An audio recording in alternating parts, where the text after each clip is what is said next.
Hello everyone, welcome back to the channel. आज के इस वीडियो में हम सभी डिस्कस करेंगे कि कोई भी गवर्नमेंट जॉब और कोई भी प्राइवेट जॉब को इन मेडिकल फील्ड में कैसे सर्च किया जाता है। हम लोग ए टू जेड सब कुछ जानेंगे, कैसे अप्लाई किया जाता है, कहाँ से अप्लाई किया जाता है, आप कैसे सर्च कर सकते हो कि कोई भी वैकेंसी निकली हुई है कि नहीं निकली हुई है।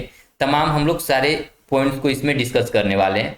तो सबसे पहले हम लोग बात करेंगे गवर्नमेंट जॉब का। गवर्नमेंट जॉब को कैसे आपको सर्च करना है, क्योंकि क्या होता है कि फ्रेशर वाले जो स्टूडेंट्स होते हैं उनको काफ़ी दिक्कत होता है कि भाई मतलब कि जॉब को सर्च कैसे करना है, अप्रोच कैसे करना है, अप्लाई कैसे करना है। तो तमाम सब कुछ हम लोग एज ए बिगनर के तौर पे समझने वाले हैं।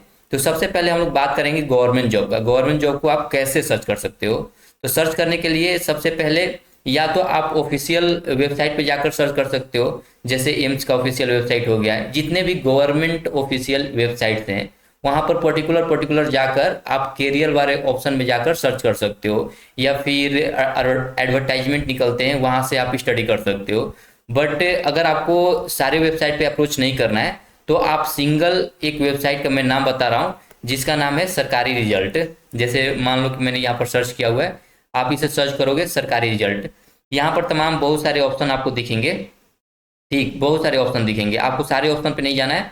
मैं ऑफिशियल वाले वेबसाइट का नाम बता रहा हूँ। ये जैसे हो गया सरकारी रिजल्ट, आप यहाँ पर जाओ और यहाँ पर जाते ही आपको नीचे स्क्रॉल करोगे तो यहाँ पर आपको बहुत सारे कैटेगरी दिखेंगे, जैसे result category, admit card category, latest job जो भी आए हुए वो रहेंगे, वो सारा कैटेगरी इस साइड दिखेगा। नीचे जाओगे तो नीचे आपको और भी बहुत सारे कैटेगरी दिखेंगे, जैसे आंसर की का, सिलेबस का, एडमिशन का।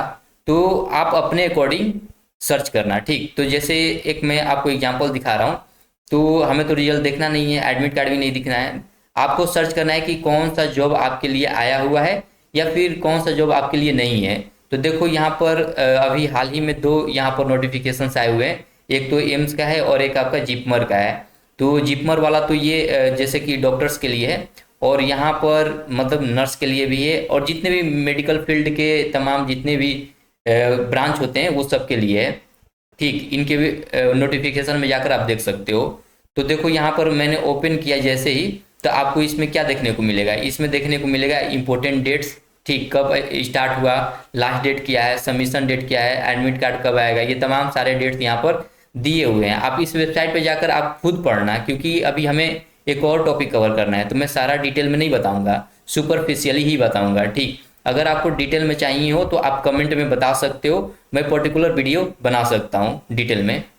तो यहाँ पर जैसे एप्लीकेशन फ़ी हो गया, जनरल के लिए कितना लगेगा, SC ST EWS के लिए कितना है। ठीक, और यहाँ पर तमाम सारे डिटेल्स लिखे हुए हैं, वैकेंसी टोटल पोस्ट कितने हैं, ओके, और ग्रुप कौन सा है, AIIMS group B and C various post निकले हुए हैं। इनके इनके नोटिफिकेशन में जाओगे तो आपको डिटेल में सब कुछ मिल जाएगा कि आप एलिजिबल हो कि नहीं हो। और अप्लाई ऑनलाइन, अगर आपको ऑनलाइन अप्लाई करना है तो क्लिक हियर, यहाँ जैसे ही क्लिक करोगे पॉपअप मेनू ओपन हो जाएगा और वहाँ से जाकर आप अप्लाई कर सकते हो। अगर आपको नोटिफिकेशन पढ़ना है तो नोटिफिकेशन वाले ऑप्शन पे क्लिक करते ही नोटिफिकेशन डाउनलोड हो जाएगा, आप वहाँ से स्टडी कर सकते हो सारे नोटिफिकेशन को। तो ये तो रहा कि आप कैसे गवर्नमेंट जॉब सर्च कर सकते हो। और भी बहुत सारे गवर्नमेंट जॉब आपको देखने को मिलेंगे, जैसे सेंट्रल बैंक ऑफ इंडिया। मतलब यहाँ पर क्या होता है कि तमाम जितने भी फील्ड हैं, सारे फील्ड के गवर्नमेंट जॉब का वैकेंसी जो भी आता है तो यहाँ पर एज ए नोटिफिकेशन के फॉर्म में आपको देखने को मिल जाते हैं। ठीक, तो यहाँ आप डेली अप टू डेट रोज एक बार चेक करते रहो, आपको नोटिफिकेशन दिखते ही रहेंगे। अब हम लोग बात करेंगे कि आप प्राइवेट जॉब के लिए कैसे अप्लाई कर सकते हो, कहाँ से देख सकते हो नोटिफिकेशन को। तो चलिए मैं कोई हॉस्पिटल ले लेता हूँ। ठीक, रैंडम कोई भी हॉस्पिटल, चलो मैं मणिपाल ही लेता हूँ। ठीक, मणिपाल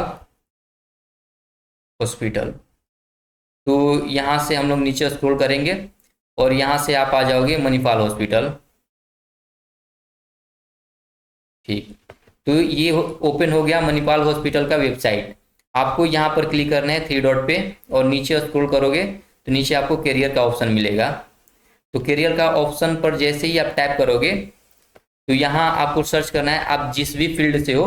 ठीक, आप जिस भी फील्ड से हो और जिसमें आपको वर्क करना है उसके अकॉर्डिंग आप यहाँ पर सर्च कर सकते हो। तो मैं यहाँ पर सर्च कर रहा हूँ स्टाफ नर्स।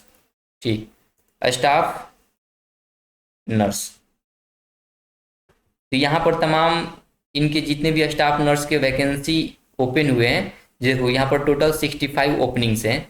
ओके, अब यहाँ पर आप टैप कर सकते हो आप अपने एक्सपीरियंस के अकॉर्डिंग कि आपके पास एक्सपीरियंस कितना है। अगर मान लो कि आपके पास कोई एक्सपीरियंस नहीं है, 0 to 1, आपने यहाँ टैप किया, अप्लाई किया। जैसे ही अप्लाई किया, यहाँ पर इनके जितने भी ऑर्गेनाइजेशन हैं, मतलब कि जिस भी स्टेट में इनके मतलब अपने हॉस्पिटल्स हैं, यहाँ पर सारे हॉस्पिटल के यहाँ पर नोटिफिकेशन दिख जाएगा। जैसे मान लो कि ये दिल्ली का मैं देख रहा हूँ, यहाँ पर दिख रहा है एक्सपीरियंस 0 to 5 ईयर। ठीक, अगर आपको ये अच्छा लगा तो यहाँ पर आप जाओगे, जैसे ही अप्लाई वाले ऑप्शन पे जाओगे तो यहाँ पर जॉब का डिस्क्रिप्शन आप पढ़ सकते हो कि ये जॉब किन के लिए है, क्वालिफिकेशंस क्या होने चाहिए, तमाम सब कुछ इसमें लिखा हुआ है। ठीक, लोकेशन क्या है, मैंडेटरी स्किल क्या है, ये सब कुछ यहाँ पर लिखा हुआ है। रोल एंड रिस्पॉन्सिबिलिटी क्या है, वो तमाम सब कुछ लिखा हुआ है। एक्सपीरियंस कितना होना चाहिए, अप टू 5 ईयर होना चाहिए। डिपार्टमेंट नर्सिंग हो गया। अब आपको जैसे ही ये सब कुछ क्लियर हो गया कि आप समझ गए कि ये जॉब आपके लिए है, तो आप यहाँ पर क्या करोगे, अप्लाई पर करोगे।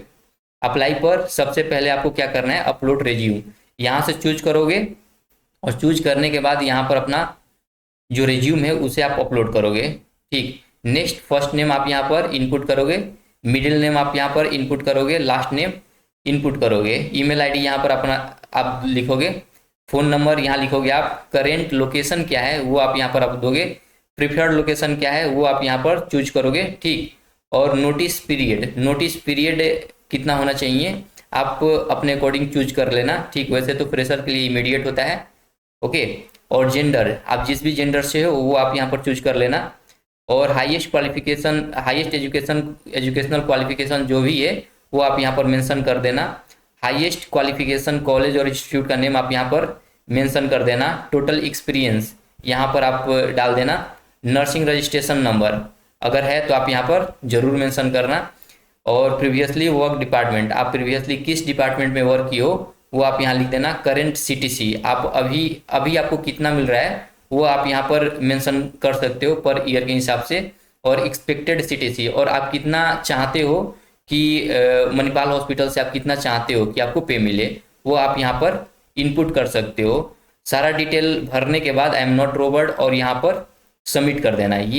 ये आपका फॉर्म सबमिट हो जाएगा और कुछ दिन में ईमेल जो भी आप ईमेल दिए हुए रहोगे उस ईमेल पर आपको नोटिफिकेशन मिल जाएगी। तो ऐसे हम लोग जो भी प्राइवेट हॉस्पिटल्स हैं उसमें हम लोग अप्लाई कर सकते हैं। ठीक, और मैं वीडियो को लंबा नहीं करूंगा। अगर आपको कोई भी क्वेरी या फिर आपको जानना है कि डिफरेंट हॉस्पिटल्स में कैसे अप्लाई किया जाता है तो आप कमेंट में ज़रूर बताना। मैं पर्टिकुलर वीडियो भी बना सकता हूँ। ठीक, पर्टिकुलर वीडियो बनाकर यहाँ पर दिखा सकता हूँ कि आप कैसे अप्लाई करोगे। यहाँ तो मैंने जस्ट ये बताया कि सरकारी जॉब के लिए कैसे अप्लाई किया जाता है और प्राइवेट जॉब के लिए कैसे आप अप्लाई करोगे, यहाँ पर मैंने ये बताया। ओके, आई होप कि ये वीडियो आपको क्लियर होगा। अगर कोई भी डाउट या कोई भी क्वेरी है तो आप ज़रूर पूछें, कमेंट में ज़रूर मेंशन करें। Thank you.